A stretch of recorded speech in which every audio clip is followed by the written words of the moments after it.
In this video, we're going to be talking about rational numbers, and our essential questions are, what are rational numbers? Can I convert repeating decimals to their fraction equivalent? Can I determine if a number is rational or irrational? And can I compare rational numbers?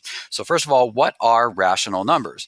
A rational number is any number that can be written as a fraction. Now, we talked about fractions and decimals in the first lesson, and we spent an entire unit talking about integers. So all of the numbers that we've talked about so far in this course are rational numbers. So here in this table, we go through exactly what types of numbers can be written as fractions. So everything in this box is considered a rational number. So all of the integers that we talked about, those were positive and negative whole numbers and zero. Those are all rational numbers. Any fraction or mixed number is a rational number. Any decimal that terminates or ends, we talked about that in the last lesson, is a rational number.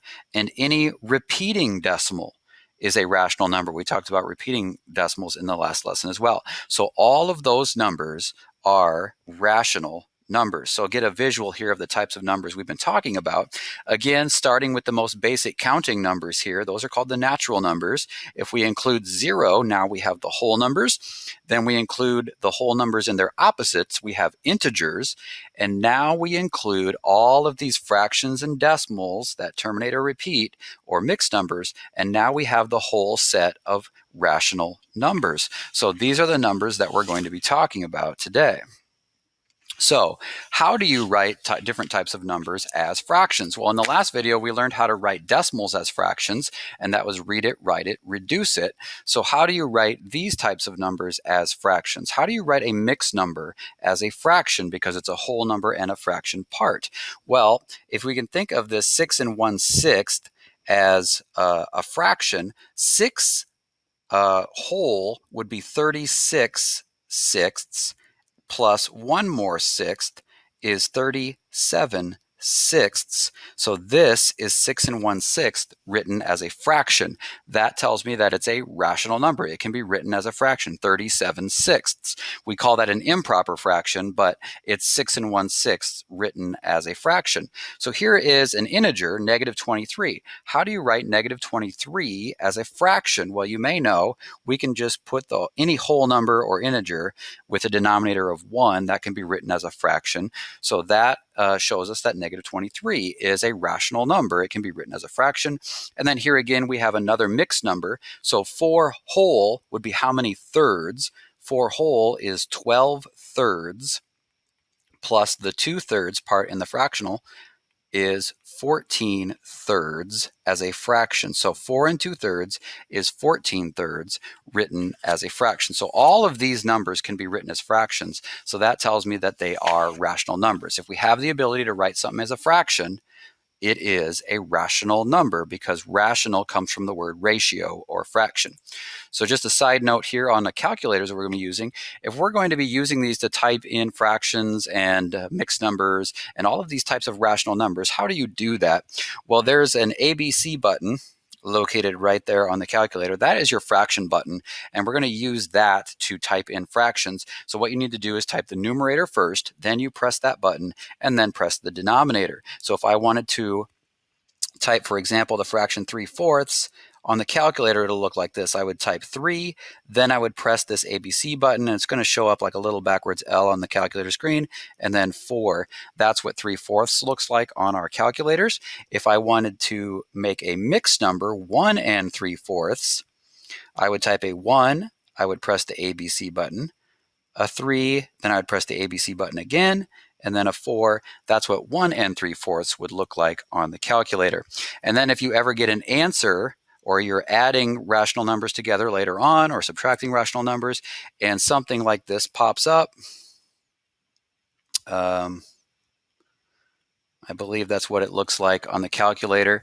That little space right there tells you you've got a mixed number as an answer. So that's 1 3/4 on the calculator. So just a quick overview of what rational numbers will look like on the calculators that we use in class.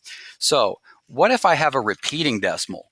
we said that a repeating decimal is also a rational number, so it should be able to be written as a fraction. How do you write a repeating decimal as a fraction? Because you cannot read it, write it, reduce it. That doesn't work. So if I have 0.6 repeating, I can't read that number because there's no place value where it ever ends. The place values just keep going on filled with sixes. So I can't read it, I can't write it, I can't reduce it.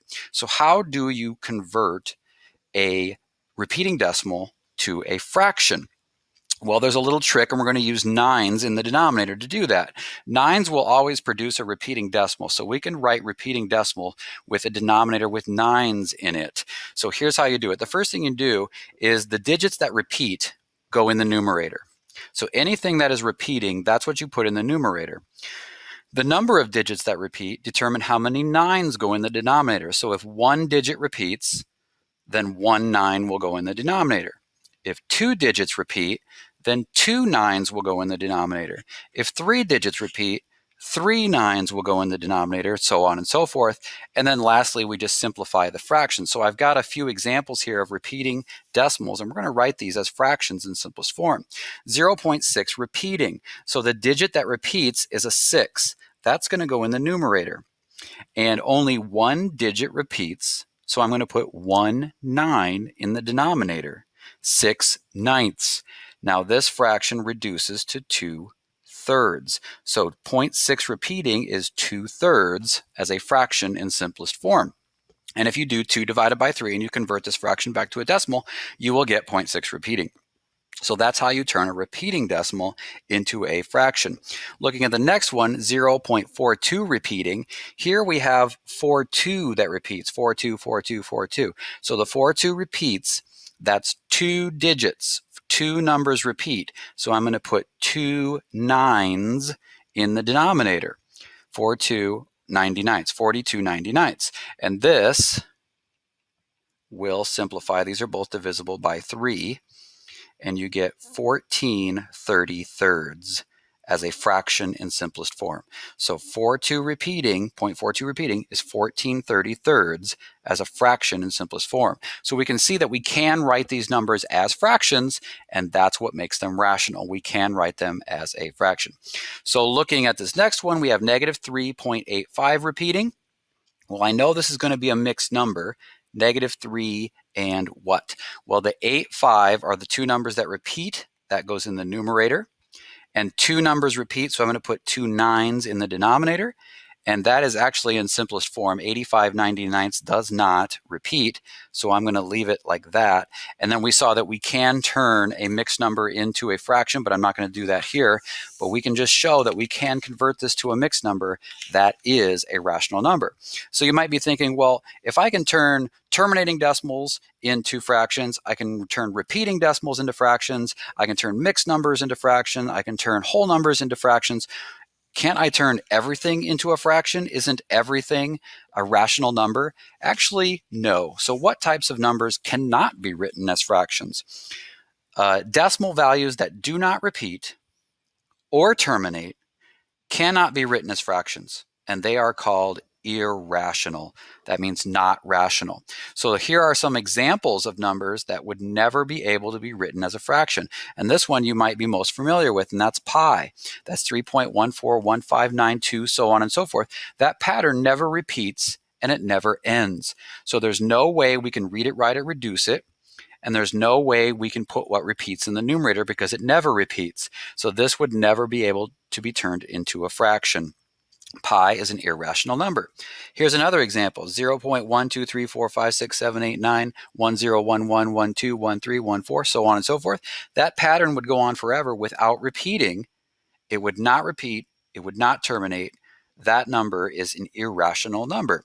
Here's another one, 0.101100111000. That pattern would go on forever without repeating, and it would not terminate. Not a rational number. And then here's a number that's got a bunch of random digits that aren't repeating or terminating. That is an irrational number. And then lastly here, kind of the same thing, 1.313311333111. That pattern would go on forever without terminating. So that is an irrational number. So can I identify if a number is rational or irrational? Here are a bunch of different types of numbers. Let's go through and identify whether they're rational or not. 0. Is it rational or is it not rational? Well, 0 can be written as a fraction. Well, 0 is an integer and it's a whole number, so I know that is rational. I can write 0 as a fraction. 0 fourths or 0 fifths or 0 with anything in the denominator would be 0. That'd be equivalent. What about 1 and 4 fifths? 1 and 4 fifths, can I write that as a fraction? Yes, 1 and 4 fifths is 9 fifths as a fraction. That is rational. It can be written as a fraction. Next one, 1.414213562, so on and so forth. It does not appear that this decimal repeats or terminates. That is irrational. 8.32 repeating. This is a repeating decimal, so I could write this as 8 and 32/99. Once I can write that in fraction form, I know that that's rational.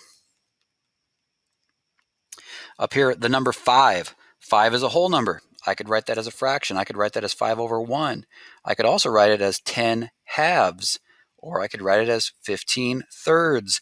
These are all equivalent to 5, so they can be represented as a fraction. That's rational. Negative 8 fourths. Well, that's already written as a fraction. It can be simplified to negative 2 or negative 2 over 1. Either way, it can be written as a fraction. That's rational. Pi, we just saw on the last slide. Pi is an unending, not repeating decimal value that is irrational. And negative 632. Well, negative 632 over 1 is a fraction that is rational. If it can be written as a fraction, it's rational. And then finally, how do I compare these types of numbers? So I've got rational numbers, I've got irrational numbers. Can I compare them to one another? Here, 2/3 and 0.67. How do we tell which one is bigger, or are they equal? Well, again, in our last video, we learned how to compare these types of numbers. I'm going to convert them to their decimal value. So if I take 2 divided by 3, that converts that to 0.666. That's 0.6 repeating. And if I compare that to 0.67, I see that 0.67 is larger. So 2/3 is less than 0.67. Over here, if I line up my decimal values here, I have 0.010. Those are the first digits here. And I can see right here that this one is larger. 1 is bigger than 0. So the one on the left is less than 0.011. Down here, 14 fifths is a improper fraction. If I convert that to a decimal by taking top divided by bottom, 14 divided by 5 is 2.8. And if I compare my place values here, 8 is bigger than 7. So 14 fifths is greater than 2.7545. And then here I've got a couple of fractions, negative 8 sevenths and negative 5 sixths. If I convert these to their decimal values, 8 divided by 7, I get negative 1.142857 repeating, and negative 5 sixths is negative 0.83 with the 3 repeating. So then I can see right here, negative 1 is less than 0. So that is going to be less than negative 5 sixths. So that's how we compare all these types of numbers. So again, rational numbers, any number that can be written as a fraction.